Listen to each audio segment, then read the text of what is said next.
have, of course, heard about Willem Dafoe's roles as the Green Goblin and Spider-Man and his role as Amy the Fool in Earthman.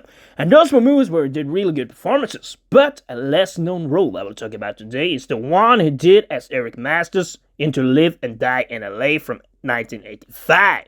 In his role, he plays this brutal character who is a criminal that deals in fake money, and when people crosses him and do not listen to his demands, he takes on a die-hard brutality, where he takes action at those that really does not want to abide by his rules, as you see against this black guy that tries to cross him, in which he then takes on a brutal revenge. The reason why Willem Dafoe plays so good in his role is that he makes it so believable that he actually is this cold-hearted criminal that deals with fake money as a guy with a very dark and cruel personality that everyone is afraid of. He really lives himself into the role and lives up to the hype of this Eric Masters character, which one of the police characters have dealt with before. I do not think you can replicate this performance, and I don't think you can make it better. And while of course his other roles in the earlier mentioned movies may be much more known, Willem Dafoe really should have had deserved a lot more credit for this role.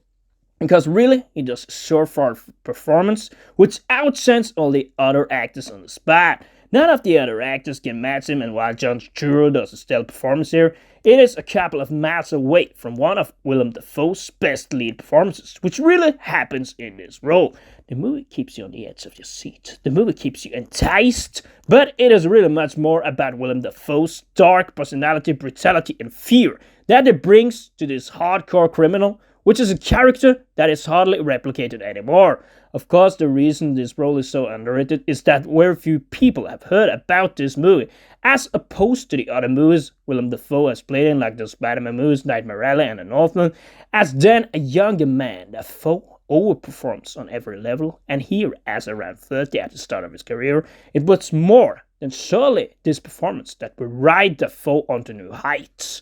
Because if he hadn't had his fantastic chance to perform as well in this movie, we would never seen Dafoe as the rising star he is now, and that's why it is clearly his most underrated role.